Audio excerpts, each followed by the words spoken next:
that I'm pretty excited to live somewhere warm. But when I was there, I was thinking that I might need to make the diamond retreat there next year and fly y'all in. Enjoy the sunsets with me. Anyway, welcome to the SUCCESSFIT Team Call. I've hit record. I'm just going to mute everyone.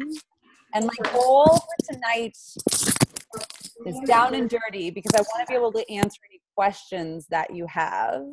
So I have muted you, but if you have questions, obviously unmute. I figured I'm trying, I don't always have the team calls planned. You probably can tell that.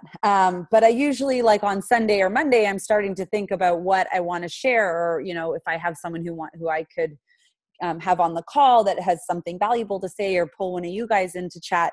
And I'm always open to hearing about topics, but I really want to try to get better about sharing exactly what I'm doing and how I'm doing it, in hopes that it helps you either decide to do it for yourself or realize that maybe you want to do it differently or tweak it differently. Because I think that's a really important thing to recognize in this, is that I always found, my sponsor coach, I always found value in her calls, but at some point I sort of was like, okay, it's time for me to do these calls on my own. I didn't really feel the need to be there anymore. And even though I think that you can always gain something from wherever, it helped me recognize how I wanted to do things. And maybe they were a little bit differently. So I hope that that's what you guys consider when you show up for these team calls, or you catch the recording, or whatever, like a national wake-up call, that what you're doing is getting value somehow, either value because it's actual tips that you can then implement, or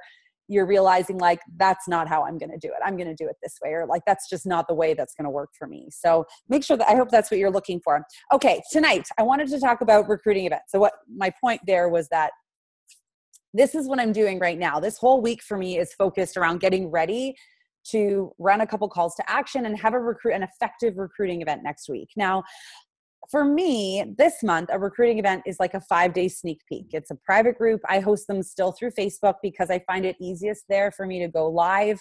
And it seems to be a lot easier for people to just join the group without a huge commitment. But I do find that every couple of months or so, I need to switch that up. So a different recruiting event, like you might do a 3-day group instead of a 5-day. Sometimes I will do just a live Zoom call like this, where people know that this is the time and to come just hop on. Sometimes that works better for people. They can actually ask their questions live. Sometimes we'll do almost like an event. So you create an event and you go live in the event, and you can do that with other coaches as well. So there's a lot of different ways you can run a recruiting event. For me, this one has been, on a whole, the most effective because of how I think I work it so that it works for me. And I think that's what you'll discover. You want to try different things. Because you never know what's going to click with you and what clicks with your strengths. So for me, I really love the one-on-one connection. I love it with you guys. I love it with my challengers. My challenge groups aren't that great. Like if I was judging my own challenge groups, I would feel like they aren't that great. I was not a very good challenger. There are things that I'm always trying to improve upon, because I much prefer the time I spend one-on-one with people or in smaller groups. So that's why I like the sneak peek, because it encourages me to get the content out like a challenge group, but allows me to have a lot of reason to connect with people one-on-one behind the scenes, which for me is where the magic happens.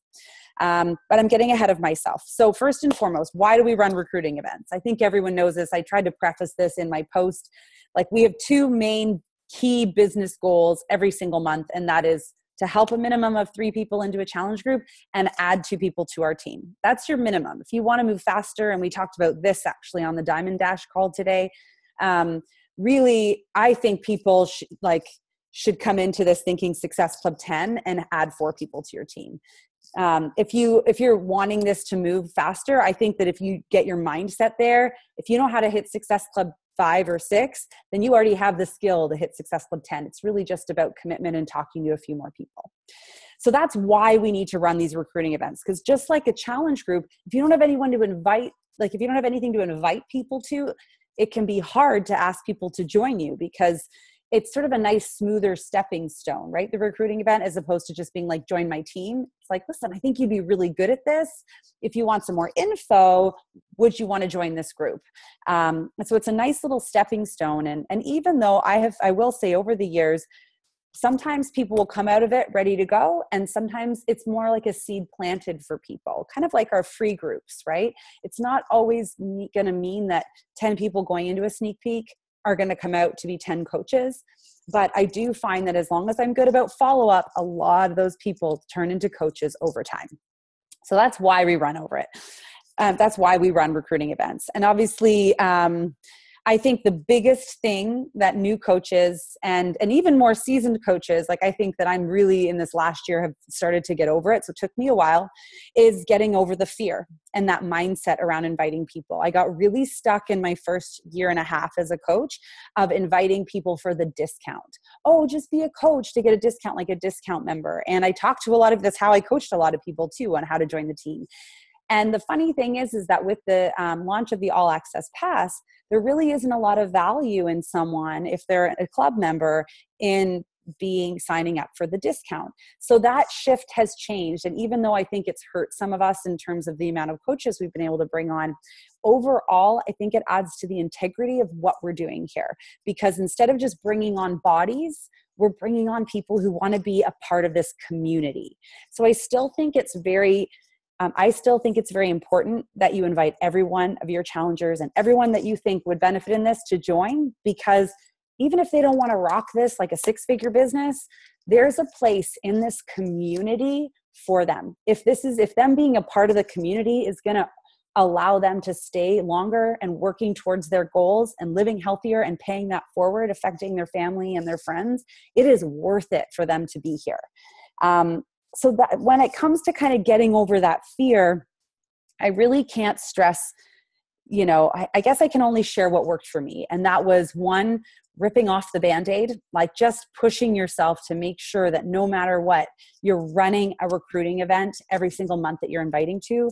If you're a newer coach and you're not ready to just go and do it on your own, you can invite to mine. But I really feel like after a month or two of doing that, you either need to run your own or grab a buddy or a couple other coaches that are on your level and run one together, because that's how you learn faster. If you're always inviting to mine, the people that you draw in look at me as the leader, and they might not relate to me like they relate to you. We don't have any relationship. So the success rate of that person coming on can be less. Sometimes it works great, because if my personality is like your personality is like theirs, it can be just fine. But at the end of the day, I think what happened for me is I moved out of Emma's groups, and I started first with running a sneak peek just like this with 4 other people. So we each took a day. There were 5 of us. We each took a day that we did a post on, and it seemed a lot less scary because I had buddies to do it with. And we did that for a little while until I was like, you know what, I can do this on my own. Okay. So that's my tips on getting over the fear, that and a lot of personal development. But you can't grow this business if you're not going to invite people to join your team. And I really think that part of it is just getting confident in what it is that we're doing. Remind yourself as to why you're here. Like, why did you sign up? What do you like about coaching? Because you wouldn't be here if you thought this was a bad thing. So try to spend some time getting in that moment before you go inviting people. And do it with others. It's always easier with others. That's the whole point of any challenge group. So remember that. Some of you might not need others, and that's okay. I encourage you to go and run with it. But don't be afraid to buddy up with some other people, because every single month you must know that you need to run a recruiting event if you want to build this business. Those are goals that I always look at. So that being said, I always run my sneak peek recruiting event sort of the last week of the month.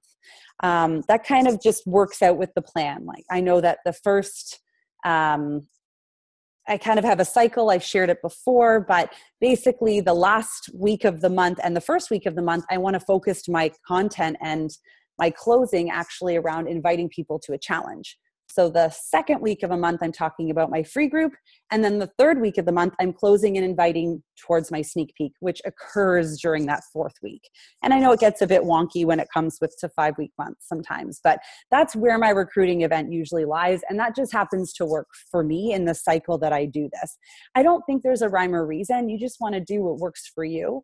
And that's when mine is. So mine's starting next week. So what I'm doing this week is a couple things. And you might want to write these down. Or you can, obviously it's recording, you can listen to it later, but here are my steps to prepare. So in general, every week that you post, right? We're all trying to post 2, 3, even more times a day, whatever's working for you, but at least 2 to 3 times a day we're trying to post here. 1 to 3 posts in a week in general should have something to do with coaching, being a part of a coaching team, loving this coach life, what it's providing for you, how it's helping you, what you enjoy about it, what you thought it would be and it's not, and even using it as an opportunity in your posts to debunk objections. So the first time, I don't know if you guys heard Angie Belmar's National Wake Up Call last Monday. If you didn't, you should go back and listen to it. And even if you did, we should all listen to it again because it was great.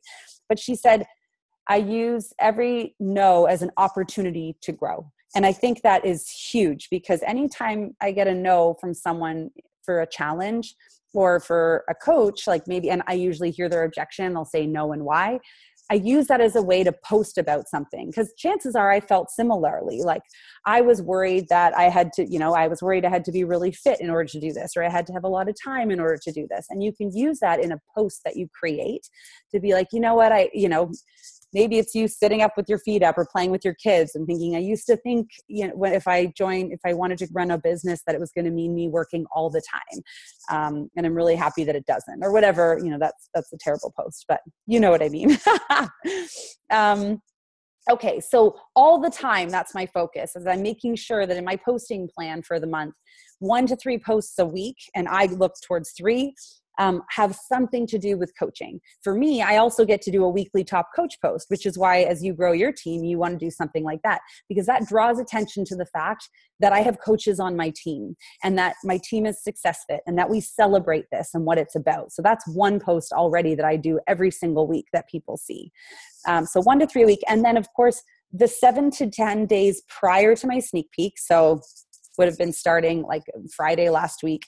I would have upped that amount of posting specifically about coaching to 1 a day. And that's what I would encourage you to do, because what we're doing, and some of you guys might know this already, and this is stuff I had to learn, but it's just marketing, right? We're just warming our market up to what the ask that we're going to then make. Because this week being the exact week before, I'm going to make 2 calls to action for my sneak peek. And if it comes completely out of the blue, people are going to be like, what on earth is this coaching thing? But if they see that I'm talking about coaching, building up towards that point, and then all of a sudden I'm like, hey, do you want to learn about it? Then it's like they've already been thinking about it in their minds. Not everybody, but some people. Sharon just said, now I need to look at the chat. Sorry. Your coach posts is huge for me. I get so many questions from those, that's great. And I found the same, like my coach post is where I drew in a lot of coaches. It's where you finally put out something. And I think people who may have already been thinking about it for a really long time, which is why you want to do these every single month, finally say, okay, I want in. I want to know what this is like. Or I know Sharon, who's on, it was Emma's post about my income that I think kind of finally, I've been inviting her forever. And finally she's like, okay, now I really need to know about it. So you need to do different things because you just never know what's going to finally click with someone at the right moment, at the right time. Okay, so that is sort of the next step is that, in the 7 to 10 days prior, I'm doing 1 a day, and then I'm doing 2 calls to actions in the 3 to 5 days prior. I don't need as much time. Like when you're doing a challenge group, your calls to action have to be like 3 weeks prior because you need to go through the invitation process and you need to, they need to order and it needs to arrive, right? This can just all happen in 3 to 5 days. So I know I'm going to do a call to action tomorrow night, Thursday. sort of closer to the end of the week. I think working moms are probably like, I hate this. And so I might hit them at that time. And then I'll probably do one Saturday morning or Sunday night, you know, when people are having to go back to work or they're really enjoying this peaceful time and they're flipping through their phones. So I will make sure to do 2 in this week because Monday we start. I'll also create my group through Facebook. And I've tried it several different ways and I encourage you guys to do it. But one of the things that I think has been working really well for me is actually just creating my Facebook group ahead of time, making it closed, which means people can find it, but they have to request access. So that I just grab the link. Once I've created my group, I can grab the link and I put that in my post. It's a Facebook link. So Facebook doesn't try to hide it because it's like a YouTube link, which they don't want to promote. It's a Facebook link. And then that way people can literally, like in a heat of a moment where they're excited, they can just click on it and accept and request access. And then I get to actually see their name before I welcome them into the group, before I even approve them into the group. So that's sort of the next step I do is after those calls to action tomorrow, I'll be creating my group, my Facebook group. You'll see, I'll put it in SUCCESSFIT so you guys can choose to join it if you want. And this is what I'm doing this week. This is why I'm going to talk about this way. And then I make sure that that's the link that I'm pointing to in my call to action. And I have a Facebook like page where I will boost that and I'll boost it onto Instagram. So that is where I invest some money into the business. So I'll make sure to post my calls to action in my personal page, post my calls to action on my business page and in Instagram. And those ones I put a little money on, like $20 or something. And then what I find my next step is I have my calls to, as I put my calls to action out there and people click the link, their names then pop up and I get a notification saying I have someone who wants to join this group. And I might find like maybe you don't get a lot of people and that's okay. Like that's why we have a second call to action, but even one person is something, right? Even one person is exciting. And at that point, here are my steps. When somebody does that, I first send them a friend request if we're not friends. And before I allow them into the group, I message them and I say like, hey, you know, thanks so much for your interest in my group. I'm really excited about this group. It's one of my favorites because of this, this, and this. Do you know much about coaching or have you heard of it before? Before I allow them in, I want to establish a connection. If they're not going to write me back, I don't want them freeloading in my group. Not that I don't mind sharing anything I have, but I think like, you need to have the courtesy of responding to me before I'm going to invite you into my group. And if they're another coach, I'm okay with other coaches in my groups learning. That's totally fine by me. But I like to know, right? I want to know who I'm going to be spending my time on in that group. Okay. And then once I get into the group, this is where I think, well, first I'll give you my content. So in the content for what I like to do is there's 5 days. And whether you want to co-run it again or join to mine or do your own, you can use, I do all videos, but that's just because one, typing I'm slow at, and I just don't feel like I can get my passion across the same way. So I like to do videos. I didn't do that in the beginning. You could take my videos. You don't even have to ask, just take them, use them. But I would encourage you to put a little of yourself in there, whether it's a picture, you know, on one of the posts, or whether it's your story or your why. Whatever that is, it's important that you infuse that into the group a little bit. So if you're going to co-run a group, what I would do, what we would all do is like almost before the group started, the day before, is we would all make sure that we put a video in just of us, of our why, of why we became coaches, a little bit about our story, just a 2-minute video. So people could kind of watch those and get to know the people who are running the group.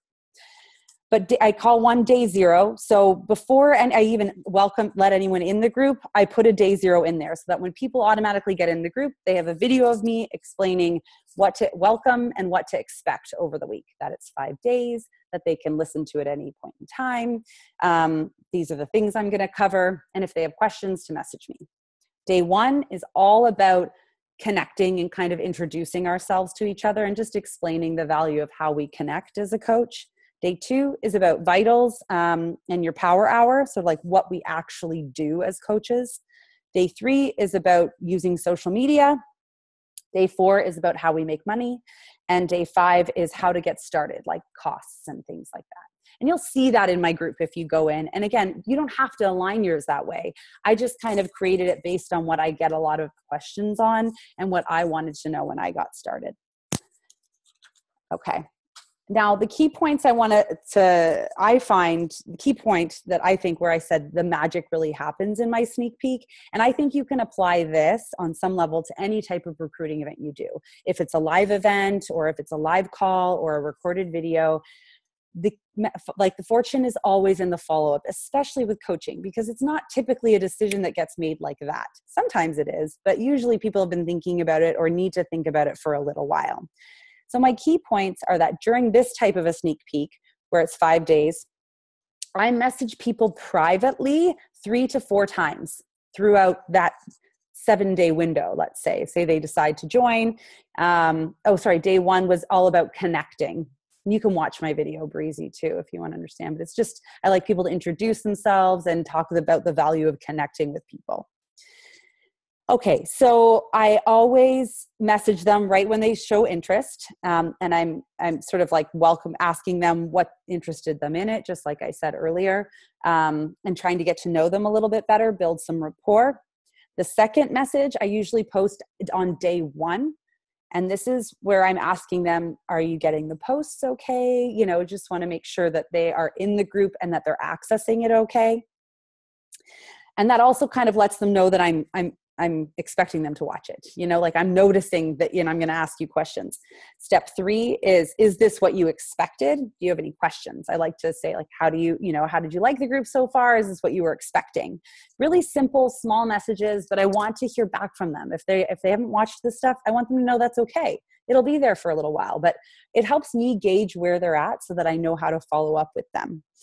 And then the 4th touch point I do is a follow-up call or a follow-up touch point. So always, always, always on the last day, I'm messaging people to ask them what they thought of the sneak peek.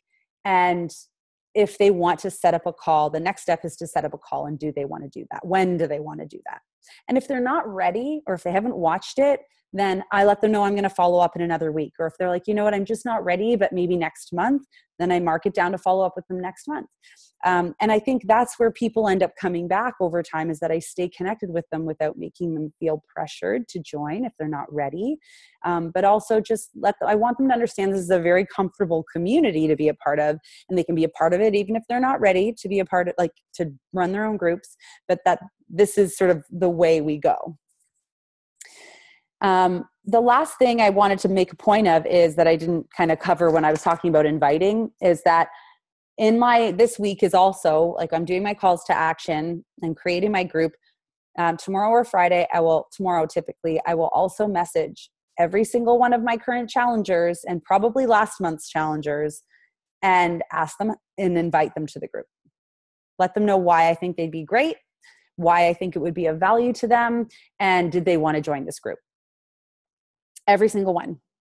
I don't prejudge them because I want them on my team as a part of the community. Everyone should be a part of my community, even if they don't want to do this, even if it's my 67-year-old mother-in-law, who's actually 70 something. Sorry, but it doesn't really matter who it is. Even if it's my 18-year-old cousin, you invite these people, even if they're pregnant, to come into your community, because this is where the magic happens. When you get to feel a part of a team, when you start to understand what it means to coach and the value of staying accountable to something, that's where I think people come here for the long haul. And if they're not ready right now to start joining, one day they could be, and then they'll already have this huge base of understanding of what coaching is. I know there's some of you on this call. I know Krista Melville, you came in as a discount coach for a little while as a part of the community, and then it was out of nowhere, you were ready to run groups, and it was amazing. Monica was a bit like that. And people, that's how it works. So you want them in your community and you want to engage them and retain them. It's a great way to retain them and help them to continue on their journey.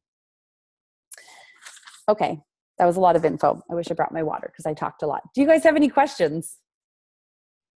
Does that make sense? Does it sound like something you would do, or what do you mean? Oh, Sharon, you asked. There are some questions on the side. Sorry, Michelle. Bria, do you have scripts of the messages you send over the sneak peek? Yes, I can put those in SUCCESSFIT if you want. And Sharon said, when you say community, do you mean somewhere physical, like a group? No, I guess so. I think of SUCCESSFIT as a community, but I don't just want to put those people in SUCCESSFIT.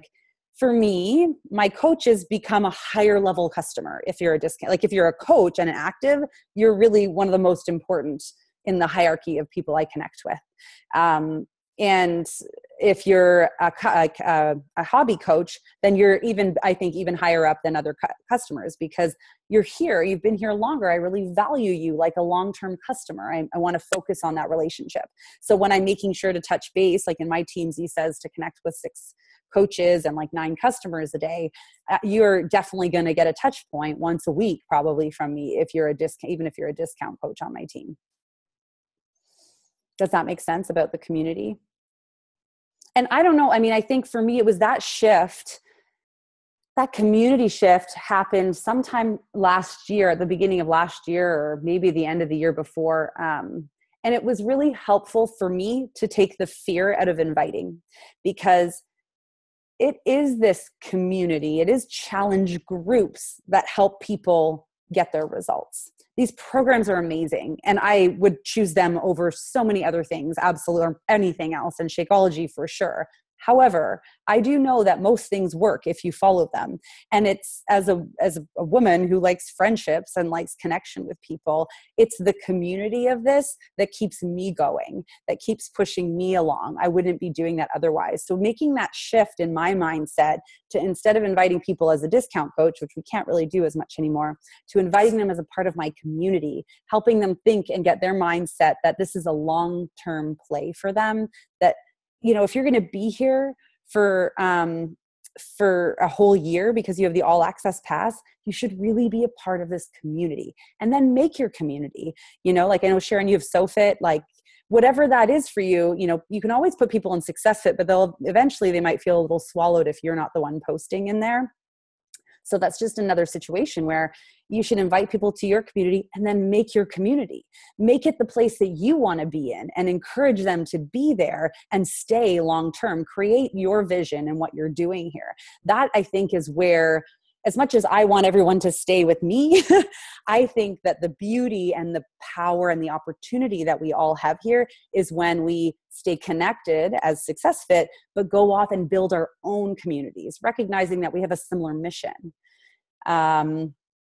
Okay, Breezy said, I had people join your group for sneak peek last month and 1 joined out of 4. Should I message them that I didn't know? Yeah, for sure. I mean, that's another thing I do, actually. I'm glad you brought that up. I hadn't thought about it, but I also will go back to last month's sneak peek and re-invite anybody who was in there who didn't become a coach to this month's sneak peek, because sometimes it wasn't the right time and they wanted to watch the videos and they haven't watched the videos, and that's okay. I just let them know that. And I just let them know that if they want to join, this next one is coming. So I always just re-invite people the same way you re-invite your challengers every month.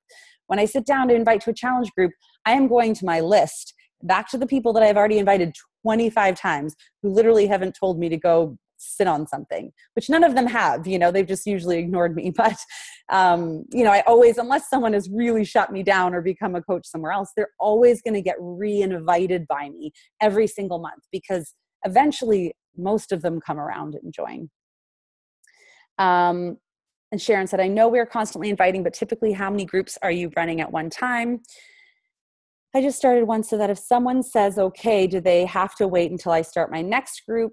Are you talking about like challenge wise, or yeah, I know that can be a tough one. I usually am only just running. My goal is just to run one at a time. Sometimes if I'm co-coaching with newer coaches, I'll have 2 going, but I think that's because of the way I have moved it, so that I'm like, for 2 weeks, I'm focused on inviting towards a challenge, and then my free group, and then my sneak peek.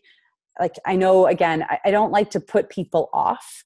But I might take a little bit more time in my invitation process. If someone comes to me like right after I've closed into a challenge and it's started, like this week is week 1, I've had a couple people come up and I just let them know. I just try to be honest, like, listen, the next one is starting at this time. You can get started early. You can join the group late and catch up. But, you know, you're always going to have, you know, space in my group at any point in time. And the go-getters will go, and the people who really like to be prepared will wait. And I never seem to have any issues with that. But it's a great question. And I think at the end of the day, if you just create your system that you can count on, one, it gives you headspace to know, like, I'm not trying to juggle all these balls. And I think it also creates a bit of exclusivity. It's like, either you're ready now or you'll wait till next time, and that's okay. Good. Any other questions for your sneak peeks? I said this today on the Diamond Dash call, and I would just really, like a big thing, like I was saying, I think that it started back where I was saying, I think when it comes to being really successful at this, hitting Success Club and recruiting, there's skill and there's commitment. If you know how to hit Success Club 5 and invite even one coach to your team, you have the skill. It's really going to come down to your commitment and rigor to that process, and what I like to call treating your business like a business. So I think at any given time, you should be really clear on your next quarter. When are your challenge groups starting? When is your recruiting event? Because life will get in the way. We are all busy working parents here.